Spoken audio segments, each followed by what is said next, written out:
Dəyərli abituriyentlər, dəyərli dostlar, bugün DİM 20 sınaq test kitabçasından ilk birinci sınağın izahı ilə sizin qarşınızdayım. İndi isə keçək sınağın izahına, sualların izahına. Deməli, birinci sualda deyir ki, xəritələrin vizual təhlili ilə kartometrik təhlilin oxşar cəhəti. Bu, kartoqrafik tədqiqat metodlarına aid olan vizual, kartometrik və qrafik təsvirlərdir, təhlillərdir. Ümumiyyətlə, burada vizualla və həm kartometrikin oxşar cəhətini bizdən istəyir. Süxurların laylarının yatım formasına təyin edilməsi, bu əsasən qrafik təhlilə aiddir. Burada profilin qurulması və bu profil əsasında müəyyən məlumatlar əldə edirsən, profil əsasında, yəni süxurların yatım ardıcılığında görə bilirsən, təyin edə bilirsən. B variantında kəmiyyət göstəriciləri əsasında məlumatların əldə edilməsi, kəmiyyət göstəriciləri əsasında əsasən məlumatların əldə edilməsi vizual təhlilə aiddir. Ona görə vizual təhlilə aid olduğu üçün buna bizə həm kartometrikə aid, həm də vizuala aid olmalıdır ki, biz burada düzgün cavabı götürək. Ona görə vizual təhlilə aid olduğu üçün bu cavab da səhvdir, B variantı da. Çünki vizual təhlildə göstəricini verir. Kartometrik təhlildə isə hesablamalar aparır o göstərici üzərində. Xəritələrə əsasən relyef profilinin çəkilməsi, burada əsasən xəritələrə əsasən relyef profil harada varsa, bunu yadınızda saxlayın, dəyərli dostlar. Burada deməli, profil varsa, qrafik təsvirə aid olan bir xüsusiyyətdir. Ona görə burada biz vizual və kartometrikə aid edə bilmərik. Sonra, D variantı, kartoqrafik təsvirdən məlumatların əldə edilməsi. D variantında bir məqama fikir veririk ki, burada kartoqrafik, hər biri kartoqrafik təsvirdir. O təsvirdən də biz vizual təhlildən də məlumat əldə etmək üçün bu təhlili aparırıq. Kartometrik təhlildən də məlumat əldə etmək üçün bu təhlili aparırıq. Deməli, bunların ikisinə də aiddir ki, kartoqrafik təsvirlərdən məlumatların əldə edilməsi bu aiddir. Vizual təhlillə və kartometrik təhlillə, ümumiyyətlə qrafik təhlilin üçünün də əsas məqsədi bu təhlil əsasında yeni məlumatlar əldə etmək. Yəni, o təhlilin sonunda məlumat əldə edirsən. Ona görə düzgün cavab variantımız D variantıdır. E variantı da dərəcə toru miqyas köməyi ilə hesablama aparılması kartometrik təhlilin əsas xüsusiyyətidir. Deməli, bu variantda səhvdir. Sonra, ikinci sual. Deyir ki, xəritələrin növüdür, miqyasına əsasən topoqrafik xəritələr həmişə böyük miqyaslı olur, böyük miqyas. İcmal topografik, bunlar orta miqyas. İcmal xəritələri isə əsasən kiçik miqyaslı xəritələrə aiddir. İndi isə gəlin quraşdıraq. Baxın, burada deməli bir topoqrafik xəritələrdir, yəni böyük miqyasdır. Burada baxaq, topoqrafikə hansı ola bilər? Böyük miqyas bilirik ki, bizim 1 bölünsün 10 mindən 1 bölünsün 200 minə qədərdir. 200 minə qədər. Orta miqyas 1 bölünsün 200 mindən 1 bölünsün 1 milyona qədərdir. İcimal da 1 milyondan 1 bölünsün 1 milyondan daha da kiçik. Yəni, rəqəm baxımından böyük, ümumiyyətlə, miqyas baxımından kiçik. Daha da kiçik. İndi burada, deməli, biz İndi quraşdıracağıq. Deməli, bax, 1 bölünsün 20 min. 20 min 10 mindən 200 min arasında yerləşdiyinə görə biz bunu böyük miqyaslı hesab edirik və topoqrafikə aid edirik. Deməli, 1-ə aid olacaq nə? 1-ə aid olacaq A variantı. 1 oldu A. Sonra, səliqəli yazaq. 1-ə aid oldu A. Sonra 2, bir də 3 var burada, təbii ki. Deməli, B variantı 1 bölünsün 1 milyon. B variantı 1 bölünsün 1 milyondursa, deməli, bu 1 milyon və daha kiçik bu icmal xəritələrdir. O baxımdan biz bunu əsasən götürəcəyik kiçik miqyaslı xəritələr. Deməli, 3-ə aiddir B. Sonra, növbəti C variantı 1 bölünsün 3 milyon. Bəli, bu 1 milyondan da daha kiçikdir. Bu kiçik miqyaslıdır və icmal xəritələr adlanır. Deməli, 3-ə də aiddir C. Deməli, 3-ə B, C. Sonra, D-yə baxaq. 1 bölünsün 500 min. 1 bölünsün 500 min. Burada 500 min, deməli 200 mindən 1 milyon arasındadırsa, bu icmal topoqrafik xəritələrdir. Yəni, orta miqyaslı olan xəritələrdir. Burada nə olur? Olur burada 2-yə D. 2-yə D. Deməli, 2-yə də biz bunu elədik D. Sonra, E variantı 1 bölünsün 70 min. 1 bölünsün 70 min. 70 min, deməli 10.000-dən 200.000 arası olduğu üçün biz topoqrafik xəritə, yəni böyük miqyasda olduğu üçün topoqrafik xəritələr siyahısına qeyd edəcəyik. Deməli 1-ə AE, 2-yə D, 3-ə BC. Burada görək hansı variant var. Deməli burada B variantı səhvdir, D variantı səhvdir, E variantı səhvdir, A burada E yoxdur. Bir dənə burada A variantıdır ki, 1-ə AE, 2-yə D, 3-ə BC. Burada da düzgün cavab variantı A variantı hesab olunur. Sonra Bakı şəhərindən 270 azimutda və 3416 kilometr məsafədə yerləşən məntəqənin coğrafi koordinatını tapın. Bu tipli məsələlərdə uşaqlar biz əsas nəyə fikir veririk? Biz birinci Bakının koordinatlarını təbii ki, biz bilməliyik. Deməli, bura oldu 50 şərq uzunluğu, bura oldu deməli 40 şimal enliyi. Bunu qeyd elədik. İndi azimutda biz bilirik ki, yəni bilirsiniz ki, 270 azimut qərb istiqamətindədir. Yəni buradan qərb istiqamətinə deməli 3416 kilometr getmişdir. Bu qərb istiqamətini təyin elədik. Və yaxşı, gəlin görək bu 3416 kilometrlik məsafə neçə dərəcəlik bir fərqə belə deyək də bərabərdir. Bunu da tapmaq üçün biz bilməliyik, görək bu hansı paralel üzərində gedir. Bu 40 dərəcəli paralel üzərində gedir. 40 dərəcənin də 1 dərəcəsinin uzunluğu 85.4 kilometrdir. Və yaxşı 3416 kilometrlik bir məsafə neçə dərəcəyə bərabərdir? Bunu tənasüblə qururuq. 85.4 deməli 85.4 x bərabərdir 3416. Onu da böləndə x-ə bərabər eləyəcək. Nə qədər? Eləyəcək 40 dərəcə. Deməli 40 dərəcəlik 40 paralel üzərində, 40 şimal enliyi üzərində 3416 kilometr 40 dərəcəlik bir məsafə bildirir. İndi bundan fikir verin. 50 dərəcə şərq uzunluğundan 40 dərəcə qərbə doğru biz hərəkət eləsək, gəlib hara çatmış olarıq?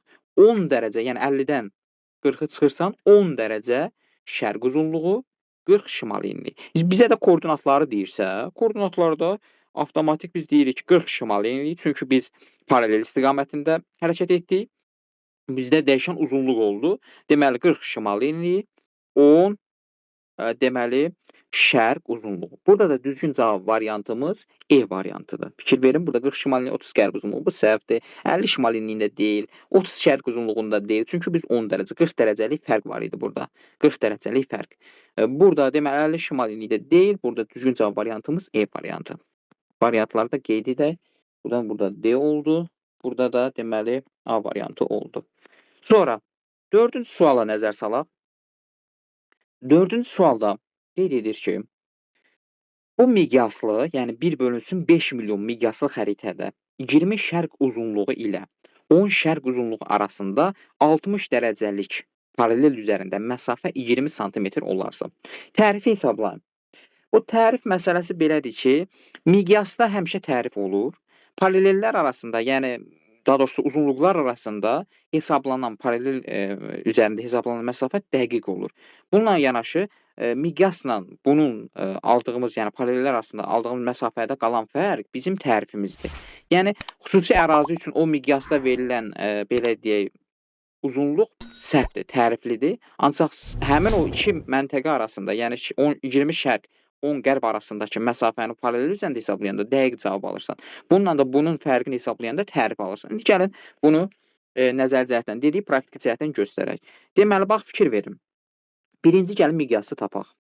Miqyas, bax, deməli, 1/5 milyondursa, deməli, bunu izaha çevirəcəyik. 2, 3, 2 getdi. Deməli, 5 dənə sıfırımız getdi. 1 santimetrdə 50 kilometr. 1 santimetrdə 50 kilometr. İndi bu bir məsafə həmin xəritədə 20 santimetrdir. Bax, burada da 20-ni verib. 20 santimetrdə isə x-dir. 20 santimetrdə isə x-dir. Bunları çarpaz şəkildə bir-birinə vururuq. X də bərabərdir 1000 kilometr. Deməli, miqyasla bunu hesablayanda, bunlar arasında məsafəni hesablayanda 1000 kilometr bir məsafə hesab olunur, yəni hesablanır. İndi biz gəlin bunlar arasında məsafəni paralel üzərində hesablayaq, həqiqi məsafəni tapaq. Deməli, burada da baxırıq. Biri 20 şərq uzunluğunda yerləşir. Biri isə 10 dərəcə qərb uzunluğunda yerləşir. Bunlar arasında məsafə nə qədər olacaq? Müxtəlif yarımkürədə yerləşdiyi üçün toplayacaq. Edəcək 30 dərəcə. İndi bu 30 dərəcə hansı paralel üzərindəki fərqdir? Baxırıq, burada da veriblər, sağ olsunlar, 1 dərəcəlik qövsün uzunluğu 55,8-dir. İndi burada da 55,8-i vuracağıq 30 dərəcəyə. Vuracağıq 30 dərəcəyə. Bu da eləyəcək 1674. Deməli, paralel üzərində hesablanan məsafəmiz oldu nə qədər? 1674. Bunu daha da aydın şəkildə yazdım. Bəlkə qaranlıq olar sizə. Deməli, 30 dərəcə deməli x-dirsə, bizdə də bir paralel verib də 60 dərəcəli paralel üzərində 1 dərəcəli qövsün uzunluğu 55,8 dərəcədir. Bunları yenə çarpaz şəklində bir-birinə vurursan, o da edir x-ə bərabərdir, olur 1670, x-ə bərabərdir 1674. İndi bunları tapdıq. Miqyasla verilən uzunluğu da tapdıq, 1000 kilometr. Burada paralellə də verilən belə deyək, uzunluğu tapdıq, 1674 kilometr. Görürsünüz, bunlar ikisinin arasında da fərq var. İndi bu fərq bizim tərifimiz olacaq. Bu fərq bunlar arasındakı səhv olacaq. İndi bunu nə edir? 1674-dən 1674-dən 1000-i çıxırıq. Qaldı 674. Bu da bizim oldu tərifimiz. Bizə də tərifi hesablamaq tapşırılır da. Deməli, biz paralel üzərində hesablanan məsafə ilə miqyas üzrə hesablanan məsafənin fərqini tapdıq. Bu fərq oldu bizim tərifimiz. Nə qədər oldu? 674 kilometr. Yəni, düzgün cavab variantımız E variantıdır. Yəni, 4. 4-də E variantı. 674 kilometr. Sonra gəldik 5-ci suala. 5-ci sualda deyir ki, 20 dərəcəli paralellə 50 dərəcəli paralel çevrələr arasında uzunluq fərqini hesablayın. Bu tipli məsələlərdə diqqətli olaq. Deməli, bunların ilk olaraq biz paralel qövslərin uzunluqlarını bilməliyik. Burada, deməli, 50 dərəcədə 1 dərəcəlik paralel qövsün uzunluğu bərabərdir 71,7 dərəcə. 71,7 kilometr üzr istəyirəm. Sonra, indi bu 1 dərəcəmiz 71,7 kilometrdirsə, yaxşı, biz bilirik axı, paralel çevrədir. Bu 360 dərəcə ilə yerin ətrafında fırlanıbsa, deməli 1 dərəcəsi 71,7 kilometrdirsə, yəni fikir verin, bu paralelin 2 meridian arasında qalan bu 1 dərəcəsi, yəni 1 meridian tutuğu bu 1 dərəcəsi 360 dərəcə çəkilib. Bu 1 dərəcəsi 71,7 kilometrdirsə, bəs 360 dərəcəsi nə qədər olacaq? Bunu tapmaq lazımdır. Demək, 360 vurulsun 71,7. O da bərabərdir 25812 kilometr. Deməli, 50 dərəcədə paralel çevrəsinin uzunluğu, 50 dərəcəli paralel çevrəsinin uzunluğu bərabərdir nəyə? 25812 kilometrə. Sonra gəldik biz buradan, deməli, 20 dərəcəli paralel qövsün uzunluğunu tapaq. Burada da yenə də 20 dərəcəni də tapanda həminki qayda ilə 20 dərəcədə 1 dərəcənin qövsün uzunluğu nə qədərdir? 104,6 dərəcədirsə 1 dərəcəsi. Bəs 360 dərəcəsi nə qədər olacaq? X. Bunu da çarpaz şəklində bir-birinə vururuq. Bu da eləyəcək 37.000 20 dərəcədə 37.000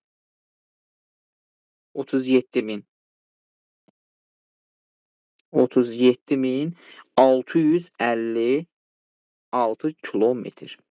Deməli, 20 dərəcəli paralel çevrəsinin uzunluğu 37.656 kilometrdir. İndi bunlar arasında fərqi hesablayanda, çevrələrin arasında fərqi hesablayanda, yəni 37.656-dan çıxacaq 25.812-ni. Burada qalacaq 11.844 kilometr. Fikir verin, burada variantlar arasına baxsaq, biz fikir görərik ki, burada düzgün cavab variantımız C variantıdır ki, bu 5-də, yəni 11.844 kilometr burada iki paralel çevrələr arasında məsafə fərqidir. Sonra, növbəti sual. Demək, burada düzgün cavab variantımız oldu C variantı. Sonra, 6-cı suala baxaq. Çoxüzlü proyeksiya aid olan doğru ifadələrə müəyyən edin. Doğruları götürəcəyik. Doğru ifadələr, doğru. Yer kürəsinin səthi çox sayda trapesiyalara bölünmüş çoxüzlü kimi qəbul. Bəli, yer səthində kiçik bir hissəni qlobus üzərində hazırlayarkən biz burada çoxüzlü proyeksiyadan istifadə edəcəyik. Bu çoxüzlü proyeksiya trapesiyalara bölünür. Bu düzgün variant. Bu variantlarımızdan da fikir verək. Burada deməli, bax bu bizdə bir düzdür. Burada bizə doğru olanları deyir də. Bax bunlar avtomatik gedir. Əsasən qütb ətrafı mülayim enliklərə yerləşən ərazi xəritələrdə bu proyeksiyaya tərtib olunur. Qütb ətrafı mülayim konus proyeksiyaya aid olan xüsusiyyətdir. Yəni bu çox üzlüyə aid ola bilməz. Böyük bir ərazi deyil, çünki kiçik bir ərazi üçün əhatə olunub. Deməli bunlar ikilər səhvdir. Əsas proyeksiya ekvatoru bu ərazilər, bu silindrik proyeksiyaya aid olan xüsusiyyəti deməli 3-də səhvdir. Köməkçi həndəs səhti kimi silindirdə konusdan istifadə olunur. Deməli bu da səhvdir. Avtomatik 4-də səhvdir. 5. Əsas topoqrafik xəritələrin tərtibində istifadə olunur. Bəli, topoqrafik xəritələr daha böyük miqyaslı xəritələr hesab olunur və buna görə də burada düzgün cavab variantımız E variantı 1, 5. Sonra deməli növbəti sual 7-ci sualdır. Burada demək olur düzgün cavab variantımız oldu E variantı. 7-ci sual diqqətlə qulaq asaq. B, C nöqtələri arasında hündürlük fərqi 100 metr olarsa, doğru ifadəni müəyyən edin. Bax, B-lə B məntəqəsi ilə C məntəqəsi arasında 100 metr fərq var. Buradan da aydın olur ki, kəsmə yüksəkliyimiz 50 metrdir. Çünki fikir verin, 2 aralıq yerləşir. 2 kəsmə yüksəkliyi var burada. 100 metr arasında deməli 50 metrdir. İndi fikir verin. Burada doğru ifadələri biz seçməliyik. Mənfi relyef formasıdır. Xeyr. Çünki bu ilişdirib səthə doğru çəkilib. Bu müsbətdir, dağdır. Bu doğru ifadə deyil. Deməli burada 1 səhvdir. Buradan birlərimizi götürürük. Dağın nisbi hündürlüyü 220 metrdir. İndi buradan fikir verək. 50 metr kəsmə yüksəkliyi 50 metr tapdıq da, düzdürmü? İndi fikir versək, burada 50 metrdən böyük, 970-dən daha doğrusu kiçik zirvədir. 970-dən kiçik 50-yə tam bölünən ədəd hansıdır? Fikir versən ki, məsələn 970-dən kiçik 50-yə tam bölünən ədəd olacaq 950. 950 deməli bax buradır. 950 metr daxili horizontaldır. Daxili horizontalı belə tapdıq. Yəni zirvədən kiçik kəsmə yüksəkliyə bölünən ən böyük ədədi götürdük. 950. Buradan indi gəlin digər hissələri hesablayaq. Deməli, buradan bura 1 aralıq, 2 aralıq, 3 aralıq, 4 aralıq. 4 aralıq 50 metrdən deməli 50 metrdən olacaq 200. İndi burada 950-dən 200 çıxanda qalır burada nə qədər? 750. İndi bizə də deyir ki, nisbi hündürlük, dağın nisbi hündürlüyü zirvə ilə ətək arasında fərqdir, yəni 2 nöqtə arasında fərqdir. 970-dən çıxanda 750, o da edir 220. Bəli, deməli doğrudur. Bu ifadə doğru ifadədir. Bunu biz götürürük.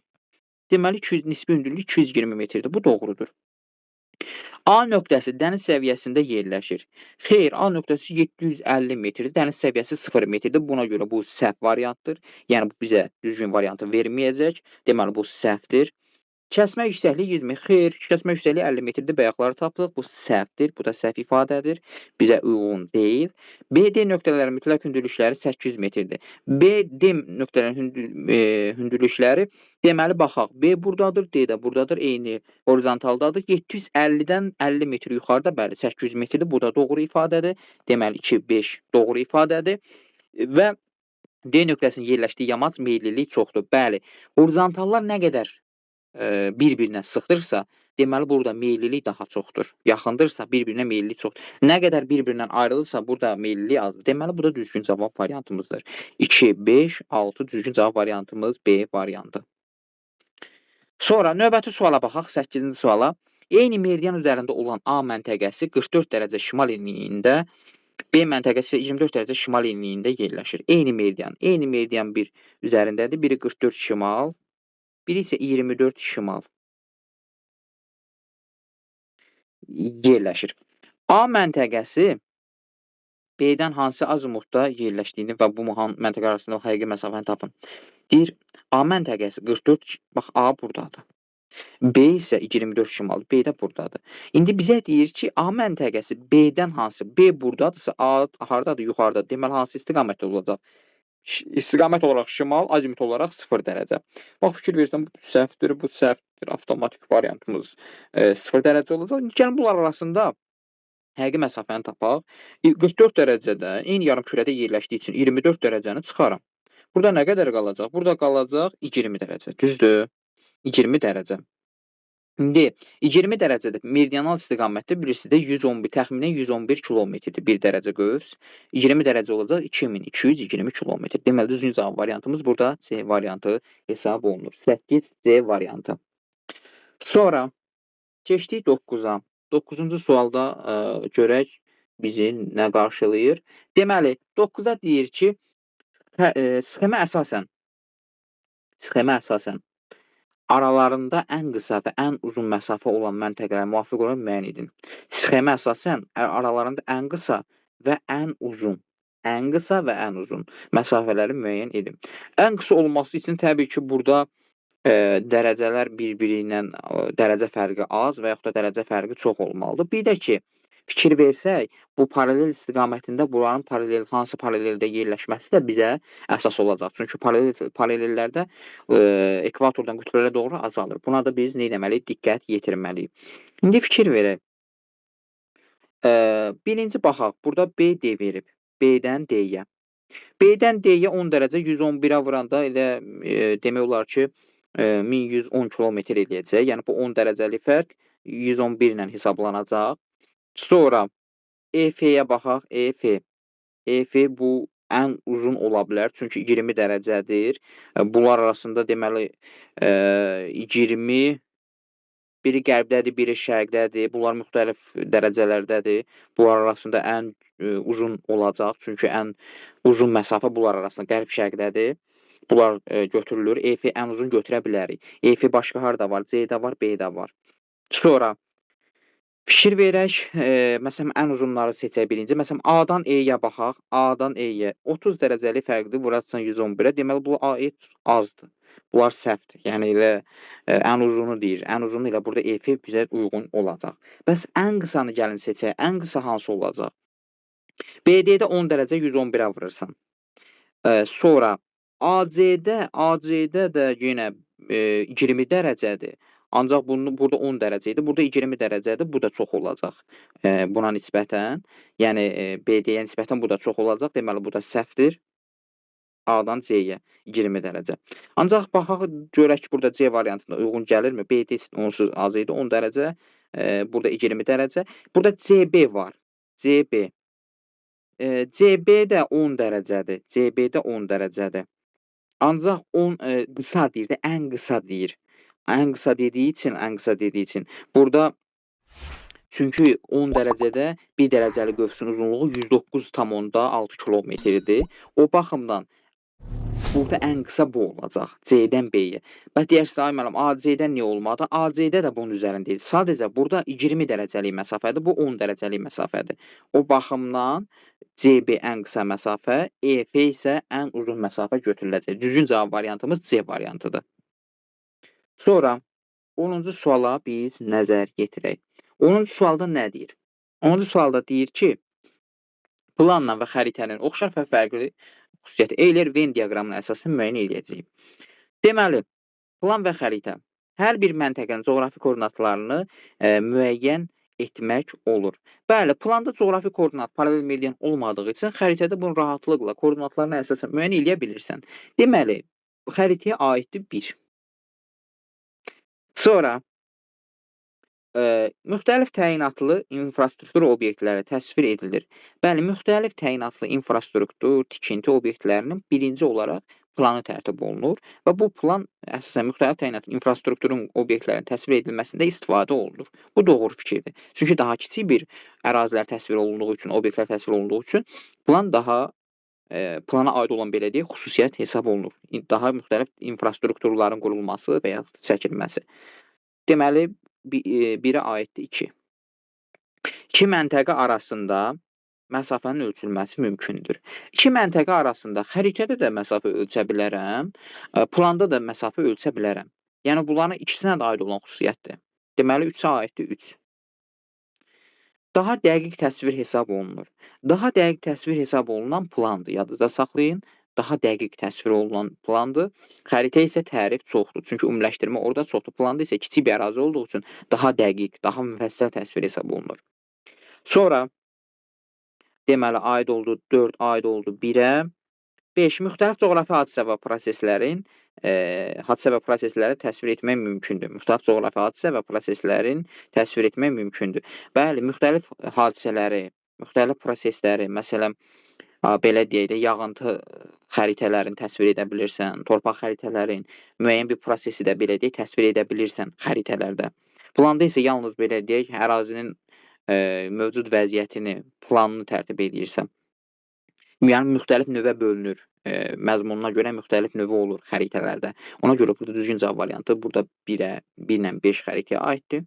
Sonra tərtib olunması, miqyas və şərti işarələr. Bəli, planda da şərti işarə var, miqyasda da xəritədə də şərti işarə var, planda da miqyas var, xəritədə də belə deyək, miqyas vardır. Deməli, burada daxildir 6, 3, 6. Deməli, baxaq burada 1-ə 2, 4, 1-ə 2, 4. Bu səhvdir, bu səhvdir, bu səhvdir, bu səhvdir. 1-ə 2, 4, 2-yə 1, 5, 3-ə isə 3, 6 hesab olunur. Düzgün cavab variantımız D variantı. 11-ci sual. Xəritə sxemasında doğru bəndi müəyyən edin. 11-ci sualda fikir verək. Deyir ki, xəritə verib, bizə rəqəmlər verib, buna doğru bəndi biz tapmalıyıq. Ən son kəşf edilmiş qitədir. Kristofer Kolumb səyahəti zamanı bu xüsusiyyətlərdir. Bu ərazidən keçmişdir. Ən böyük qitədir. Alexander Humboldt tədqiq etdiyi ərazidir. Vasco da Gama səyahəti zamanı buradan keçmişdir. Vasco da Gama səyahət zamanı buradan keçmişdir. Bax, bu da xüsusiyyətdir. İndi gəlin baxaq. Məsələn, A variantına baxaq. 4. 4 burada Antarktidanı göstərib. Deyir, ən son kəşf edilmiş qitədir. Bəli, Antarktida ən son kəşf olunub. Ən sonda kəşf olunan Mikhail Lazarev və Benhazinin kəşf etdiyi qitədir. Bəli, bu doğrudur. 4-ə düz. 5-ə baxaq. Deməli, 5 hardadır? 5 buradadır. Cənubi Amerikada. Alexander Humboldt tədqiq etdiyi ərazidir. Alexander Humboldt, bəli, Ant dağların, burada Ant dağlarında yerləşən vulkanları və bir sıra əraziləri kəşf eləmişdir. Burada 5D düzdür. Yəni, düzgün variantdır. İkisi də düzdür. Elə cavabı tapdıq. Digərlərinə də baxaq. 3 hardadır? 3 deməli buradadır. 3D. Alexander Humboldt kəşf etdiyi ərazi səhvdir. Da baxmıram o birisinə. C-yə baxaq. 1-ə Avstraliya A. Ən son kəşf edilmiş yox. Avstraliya yox. Düz deyil. 2-yə Afrika E. Vasco da Gama səyahəti zamanı buradan keçmişdir. 3 nədir? 3 hardadır? A. Ən son kəşf edilmiş. Bu da səhvdir. Ümumiyyətlə. 1 deməli 1 hardadır? 1 buradadır, Avstraliya. B-dir. Xüsusi səyahət zamanı bu ərazidən keçmişdir. Xeyr, bu da səhvdir. Deməli, düzgün cavab variantımız 4-ə A, 5-ə D variantı hesab olunur. 12-ci suala diqqətlə qulaq asaq izahına. 12-ci sual deyir ki, uyğunluğu müəyyən edin. Cədvəllə bir sualdır. Dairəvi diaqram son illərdə müxtəlif dənli bitkilərin məhsulun yığımının dinamikası verilib. Deməli, ölkənin sayı il ərzində istehsal olunan ərazi məhsulları arasında şəkərin pay varsa, nisbət varsa, bu dairəvi diaqrama aid olan xüsusiyyətdir uşaqlar. Pay, nisbət, faiz məsələsi belə bir cümlələrdə görürsünüzsə, bu aiddir dairəvi diaqrama. İndi burada fikir verin. Dairəvi diaqramda 1 oldu, 1-ə aid oldu B. 1-ə B. Burada da variantlar arasında ya A-dır, ya B variantıdır. 2-yə baxaq. 2-də deməli, sütunlu diaqram gəlir. Ölkənin sənayesi il ərzində istehsal ərazi dedik. Son ildə 10 ildə müxtəlif dənli bitkilərin məhsul yığımının dinamikası var. Yəni, dəyişməsi də, yəni bu dəyişməsi xəttəyə uyğun gəlir. Ölkənin müxtəlif şəhərlərində yerləşən zavodların sayı. Zavodların sayı.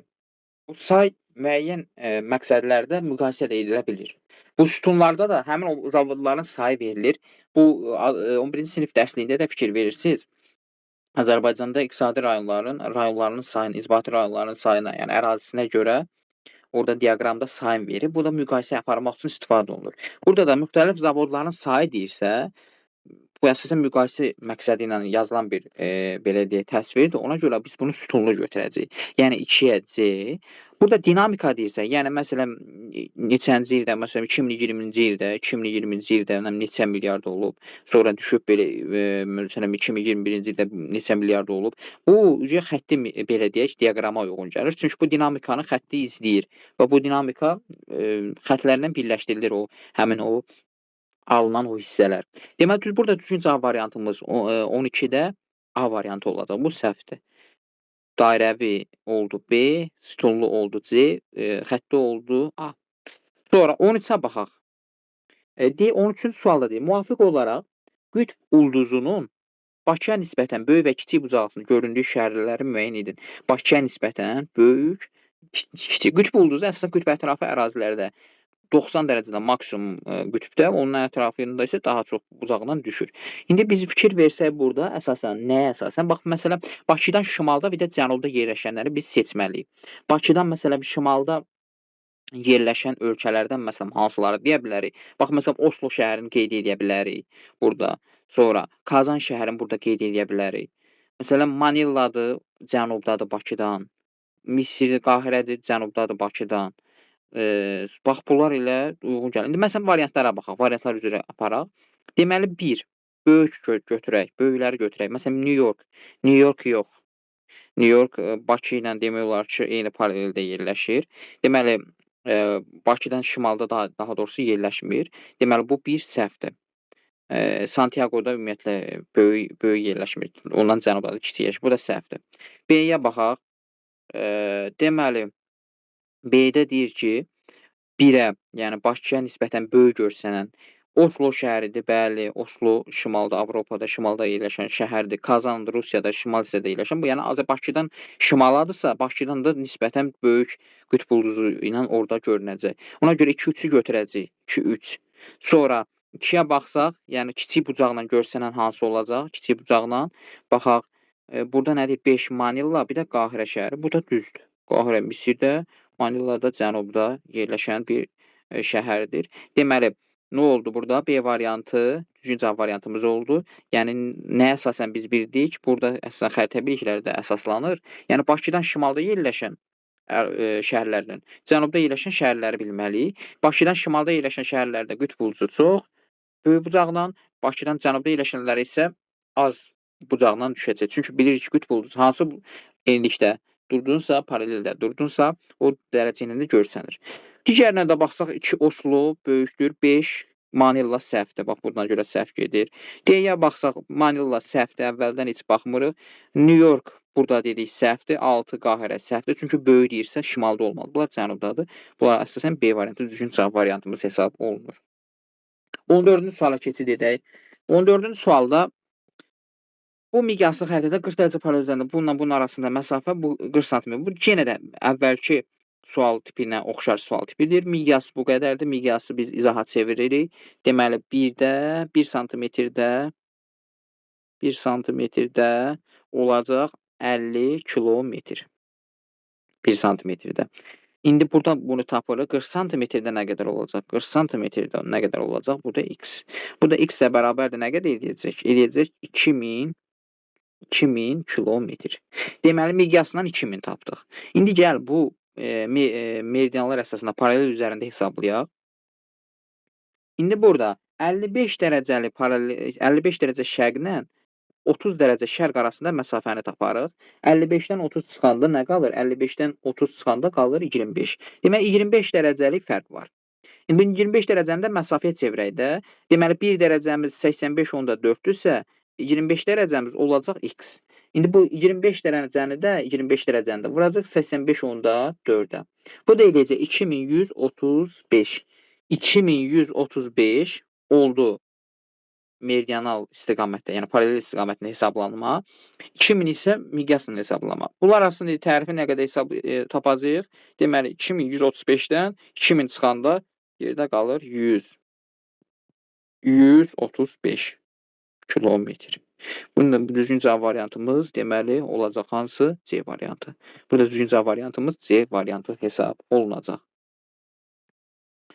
Sonra 15-ci suala diqqətlə qulaq asaq. 15-ci sualda qeyd edir ki, 45 şimal, 120 şərq, 15 cənub, 100 deməli 15 qərb uyğun məntəqə müvafiq olaraq müəyyən edin. Deməli 120 şərq deyirsə, bu artıq Qriviçdən şərq istiqamətində və 45 şimal biraz yuxarıda olmalıdır təqribən buradan. Burada da fikir verirsən A birinci məntəqəyə uyğun gəlir. Biraz dəqiq düşməyib burada, ancaq bu təxminən təsvirdən belə başa düşürsən ki, A bura düşür. İndi testdə daha aydın görsənir, yəni buradan tapmaq olur. İkinci məntəqəyə baxsaq 15 cənub, 15 təqribən 15 cənub, 15 qərb. Bu da D variantına uyğun gəlir. Bax, ikinci məntəqədə D-yə, birinci məntəqə isə A-ya uyğun gəlir. Düzgün cavab variantı D variantı. Burada biraz testdə daha aydın göstərir dərəcələri. Burada yaxşı düşmədiyindən, yəni ən azından təxminən tapa bilirsən. Ancaq düşəndə də görürsən də hansı dərəcələr üzərində aralarında yerləşirsə, elə o nöqtələri seçirsən. Mütləq hündürlük. Mütləq hündürlük nədir uşaqlar? Mütləq hündürlük ümumiyyətlə okean səviyyəsindən hesablanan hündürlük mütləq hündürlük hesab olunur. Ona görə burada elə A variantı uyğundur. Məntəqənin okean səviyyəsində hesablanan hündürlüyü, yəni 0 metrdən hesablanan hündürlüyü mütləq hündürlük hesablanır. Mütləq hündürlük adlanır.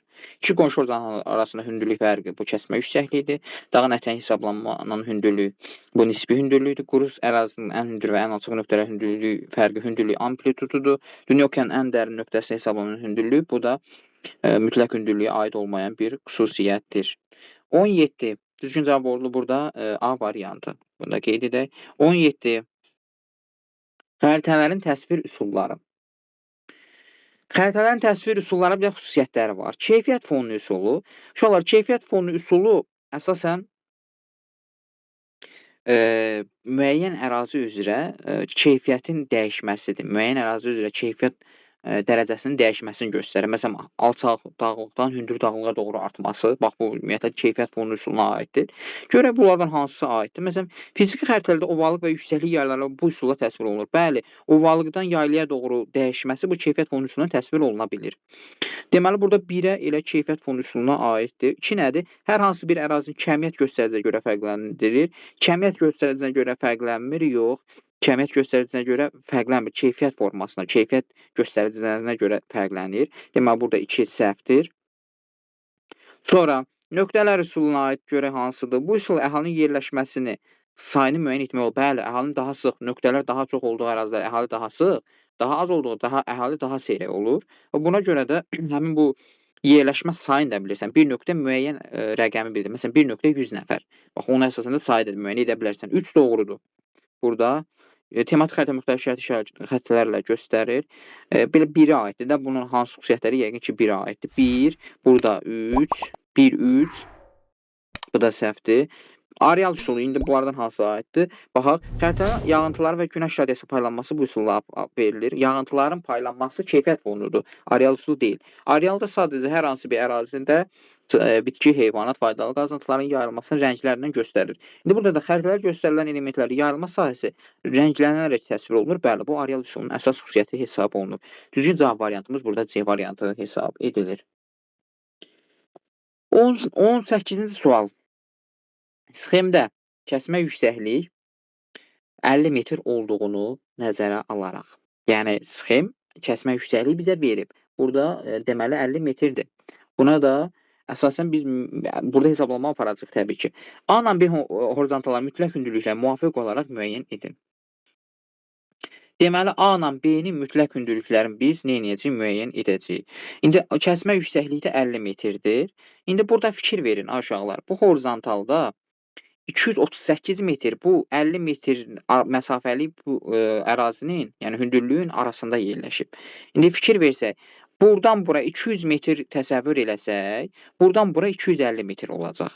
250 metr.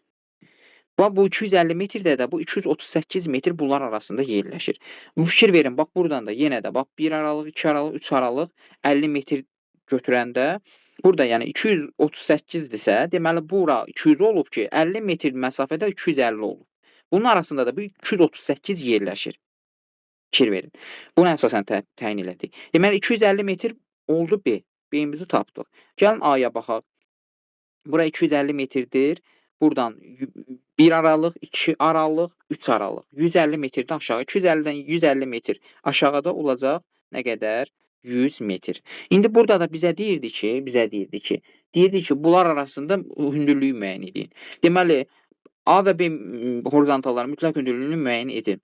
İndi burada B 250-dir, A da oldu 100 metr. Burada da düzgün cavab variantımız elə A variantı hesab olunur. Yəni, bunu əsasən müəyyən elədik, dəyərli izləyicilər. Bax, bu 238 metr bizə nişan verdi ki, yəni, bax, fikir verin, 50 metrdirsə, bu 50 metrin arasında yerləşir bu 38 metr. Və bura 200-dən başlayacaq ki, 200-dən 250-yə gedəcək.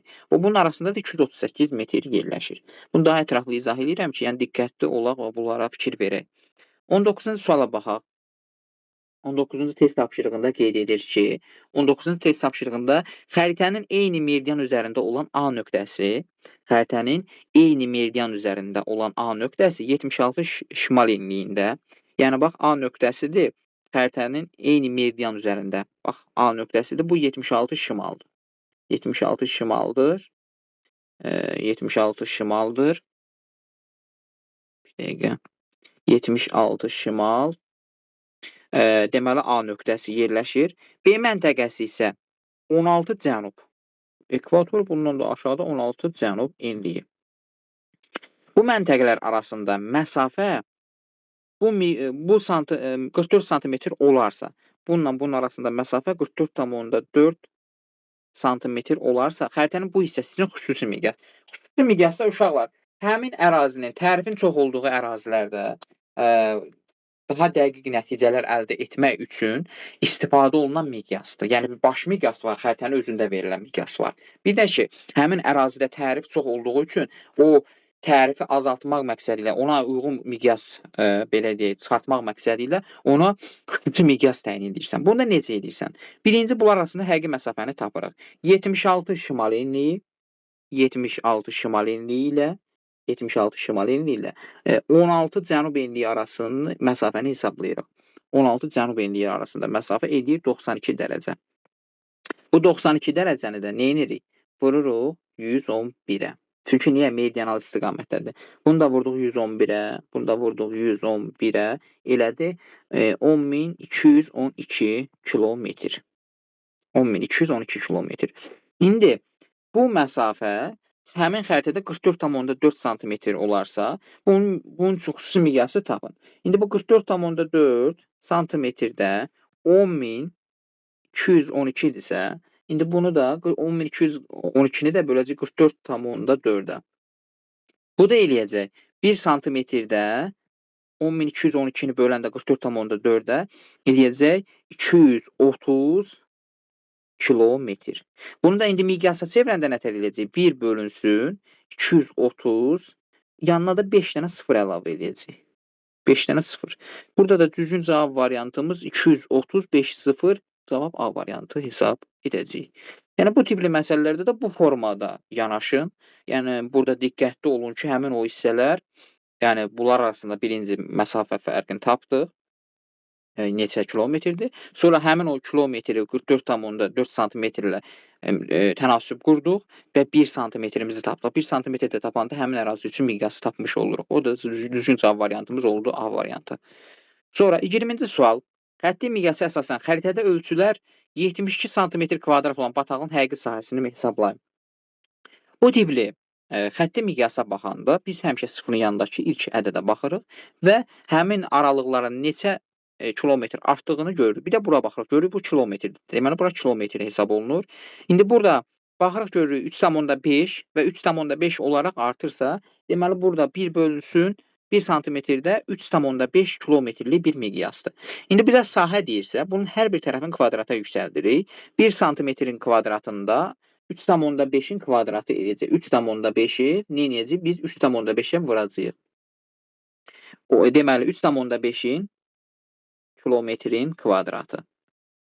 Düzdürmü? 3,5-ə vuracaq. 1 sm kvadratda 1 sm kvadratda oldu. Deməli, 12.000, yəni 12,25 kilometr kvadrat. İndi bizə deyir ki, bu xəritədə 72 sm kvadratdır. 72 santimetr kvadrat. Bu da x. İndi 12.000 deməli 12.000 də deyirəm. 12,25-i vururuq. 12,25-i vururuq 72-yə. 72 bərabərdir. Bunu da 72-yə vuranda eləyəcək 882 kilometr kvadrat. Deməli, bunun sahəsini tapdıq nə qədər? Həqiqi sahəsinin, bataqlığın D variantı 882 kilometr kvadrat. Sonra növbəti 21-ci suala baxaq. 21-ci sualda deyir ki, Azərbaycan Respublikasının deməli miqyası Azərbaycan Respublikasının 1 bölünsün 500.000 miqyaslıq sənaye xəritəsində diqqətli olaq. Deyir ki, bunun məzmununa görə, miqyasına görə, bir də ərazi əhatə etməsinə görə. Bax, ən sadəsindən Azərbaycan Respublikası deyirsə, bu deməli ərazi əhatə etməsinə görə ölkə və onun hissələri xəritəsidir. Baxaq, burada bizim səhv variantlarımızda görürsən, A variantı gedir. Sonra burada C variantımız səhvdir. D variantımız səhvdir. Çünki bizə 3-cü sırada ərazi əhatə etməsinə görədir. Burada ölkə və onun yarımkürələr xəritəsi və daha doğrusu ölkə və onun hissələri xəritəsi bura daxildir. Sonra baxırıq məzmununa görə. Məzmununa görə Respublikamızda sənaye məzmununa görə sənaye xəritələri əsasən tematik xəritədir. Yəni ancaq sənaye sahələrinə aid olan xüsusiyyətləri təsvir edən xəritə tipidir ki, bunlar da aiddir tematik xəritə. Burada B-də də, E-də də düzgündür. Sonra 1 bölünsün gəlir miqyası 500.000. 500.000 1 bölünsün 200.000-dən 1 milyon arasında olduğu üçün bu orta miqyasdır. Burada isə deyir, böyük miqyas səhvdir. Bu deməli avtomatik səhv gedir. Ona görə bax, tematik xəritə, orta miqyas, ölkə və onun hissələri xəritəsi. Düzgün cavab variantımız E variantı hesab edilir. Sonra 22-ci suala diqqətlə qulaq asaq. Deyir ki, 40 şimal enliyi 20 şərq uzunluğunda məntəqəsindən. Ümumiyyətlə, bax, görün, bunu çəkək məntəqəni. Deməli, 20 şərq uzunluğu, 40 şimal enliyi. İndi bu məntəqədən 270 azimutla 4270 kilometr yol getdi. Yenə 270 azimut arada qərbdir, düzdürmü? İndi bəs 4270 kilometr nə qədər dərəcə eləyəcək? 40 şimal enliyində. Onu da böləcəksin 85, deməli 85 onda 4-ə. Yəni necə? Biz bilməliyik ki, bu qərb istiqamətindən 4270 kilometr neçə dərəcədir? Bunu da nə edirik? 4270-i deməli bölürük 85 onda 4-ə. Yəni 1 dərəcəmiz 85 onda 4-dürsə, bəs 4270 kilometrimiz neçə dərəcə olacaq? O da eləyəcək 50 dərəcə. İndi burada fikir verək.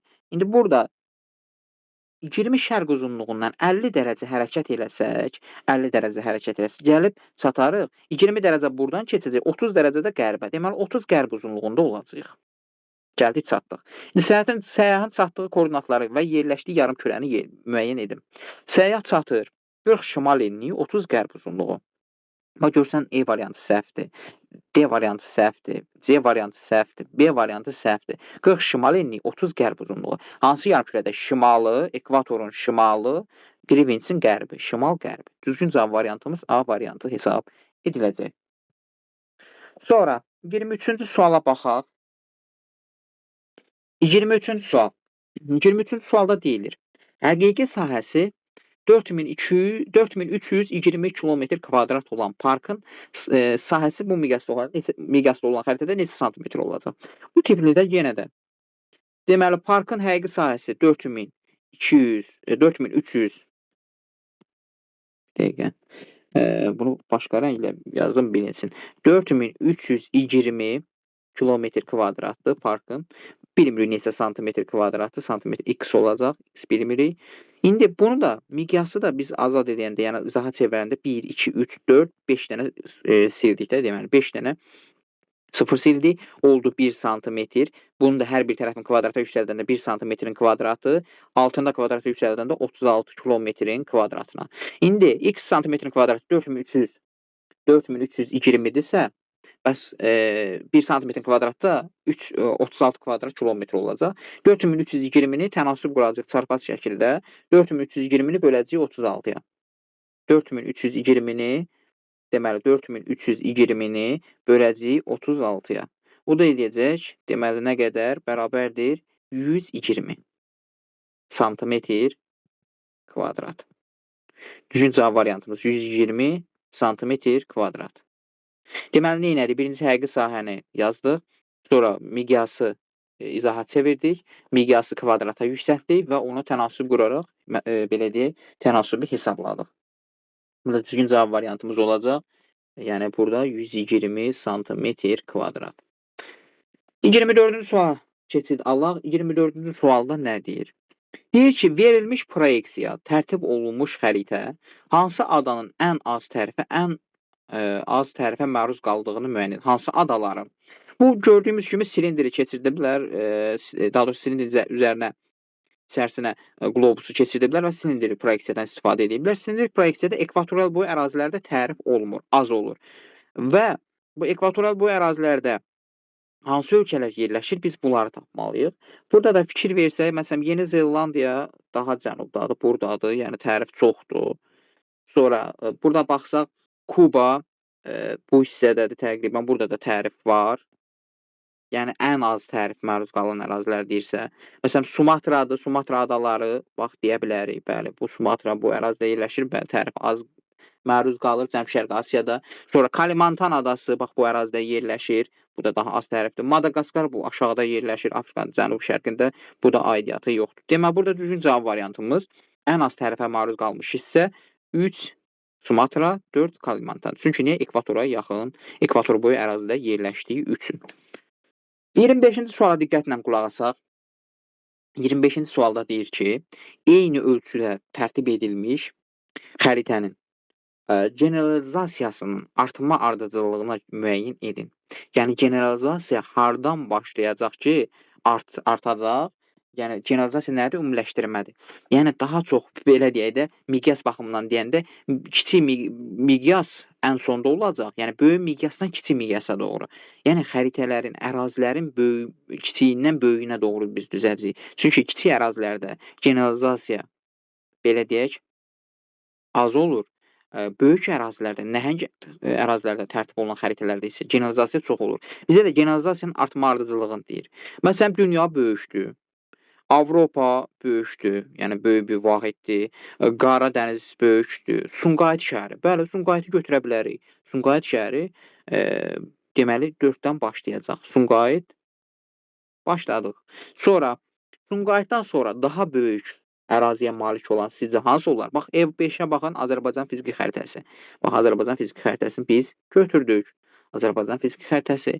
Sonra, Azərbaycandan sonra fikir verin, Dünya-Avropa Qara dəniz var. Görürsən ki, bu Dünya-Avropadan sonra Qara dəniz həcminə görə yəni üçüncüdür, yəni ən sonuncudur. Bunu götürürük. Yəni birinci Sumqayıt, sonra Azərbaycan, sonra Qara dəniz. Dünya var, Avropa var. Təbii ki, Avropa dünyadan kiçik olduğu üçün Avropanı götürürük. Çünki biz generalizasiyanın artmasını tapırıq. Burada 2 oldu və sonda isə dünyanı götürürük. Dünyadan daha çox maksimum generalizasiya, ümumiləşdirmə dünyada nə olur? Qeydə alınır. Ona görə nə oldu? Sumqayıtdan başladıq. Azərbaycan fiziki xəritəsindən başladıq. Yəni Sumqayıt, Azərbaycan fiziki xəritəsi, Qara dəniz, sonra Avropa qitəsi, sonra da dünya, ümumiyyətlə dünyanın siyasi xəritəsi bura nədir? Aiddir. Burada da 4, 5, 3, 2, 4, 5, 3, 2, 1. Sonra 26-cı suala biz diqqətlə baxaq.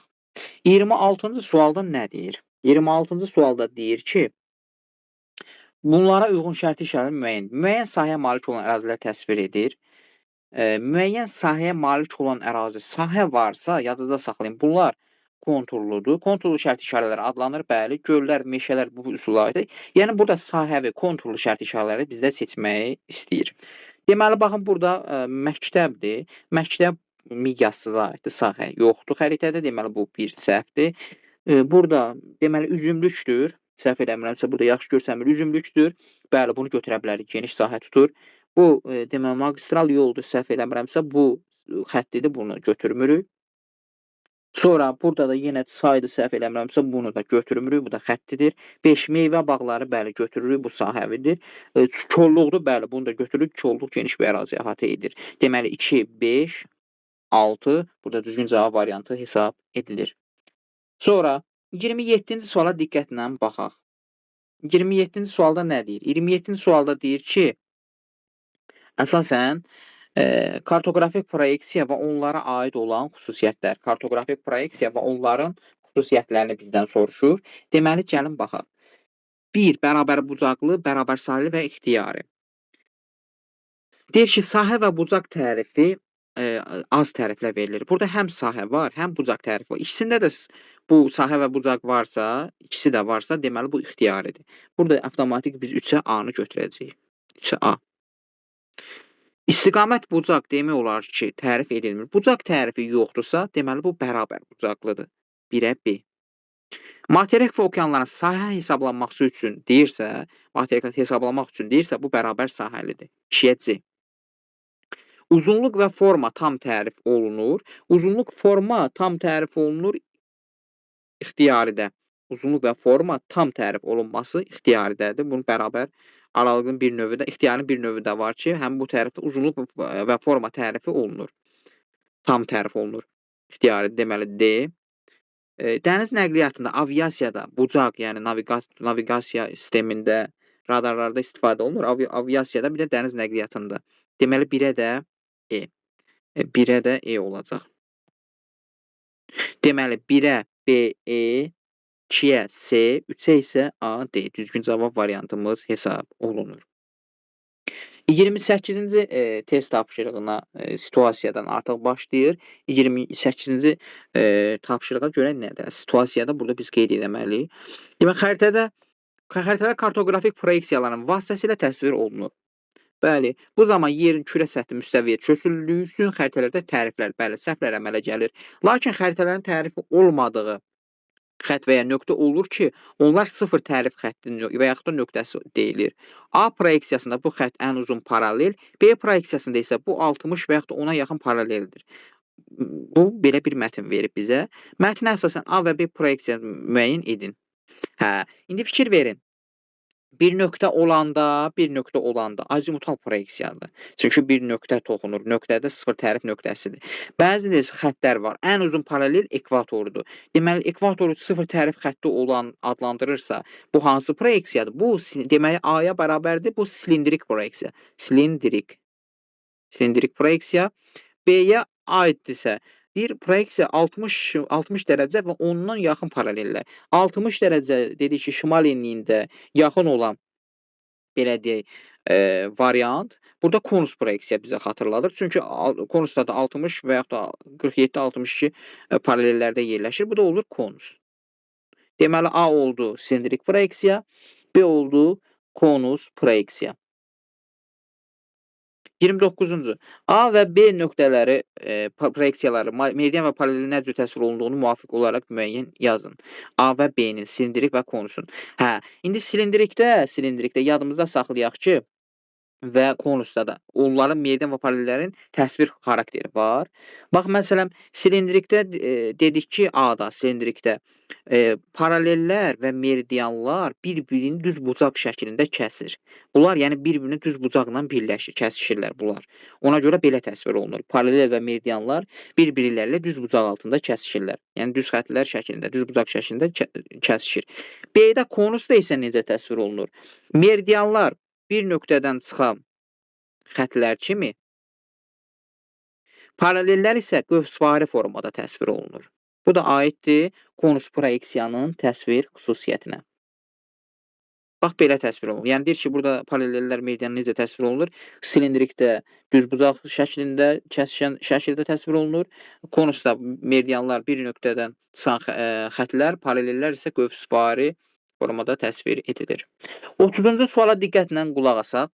A proyeksiya, deyir ki, əslində cədvəli tamamlayın. A proyeksiya tərtib olunan xəritələrdə ən az və tərif təsvir edilən materik. A proyeksiyası bayaq dedik silindrik proyeksiyadır. Yəni, bu mətndən biz istifadə edib aldığımız cavablar bir-birinə əlaqəlidir. Bunu yadımızda saxlayaq. Tərifi az olan, A harda ola bilər, məsələn, tərif az olsun proyeksiyalarda. Bir materik deyir də, yəqin ki, ən az materik. Məsələn, burada Afrikanı biz götürə bilərik. Afrika, sonra burada Cənubi Amerika, məsələn, tərif az olur. Sonra bax, bunlar əsas, məsələn, bu iki materik, bir dənə materik deyirsə, Afrikanı da götürə bilərik. Yəni, bir dənə deyil. Ən çox tərifə məruz qaldığı ərazilər. Ən çox tərifə məruz qaldığı ərazilər qütb və qütb ətrafı ərazilərdir. Qütb ətrafı ərazilərdir. Bunu yadımızda saxlayaq. Çünki A proyeksiyası silindrikdir. Silindrikdə tərif ən çox harda olur? Qütb ətrafı ərazilərdə. B proyeksiyasının tərtib olunan xəritədə ən az tərif. B proyeksiyada konusda qütb ətrafı, bir də mülayim enlikli. Qütb ətrafı ərazidə bir də mülayim enliklərə gəlib çıxır. Bu da əsasən daha çox Şimali Amerika ilə bir də Avrasiya materiklərini özündə əhatə eləyən, belə deyək, proyeksiyadır. Çünki B proyeksiya konusdur. Konusda qütb ətrafı və mülayimdə yerləşir. Yəni, orada tərif az olur. Bunlar da Şimali Amerikada və Avrasiyada qütb ətrafı mülayim enliklərə düşən hissəsi çox olduğu üçün bu ərazilərdə də bu tərif, yəni xəritələrdə tərtib olunan tərif az olunur. Deməli, dəyərli izləyicilər, bu videoda DİM 20 sınaq testindən ilk sınağın izahını mən sizə təqdim edim. Əziyyətimizi dəyərləndirin, videonu bəyənin, dostlarınızla paylaşın. Digər abituriyentlər də bu izahlara baxıb müəyyən qədər izahlarla tanış olsunlar və öz bilmədiyi hissələri öyrənsinlər. Oldu, sağ olun. İnşallah növbəti videoda digər sınaqların da izahı paylaşılacaq. Kanalı izləməyə davam edin. Videonu bəyənin, dostlarınızla paylaşın. Bir də kanala abunə olun. Sağ olun, salamat qalın.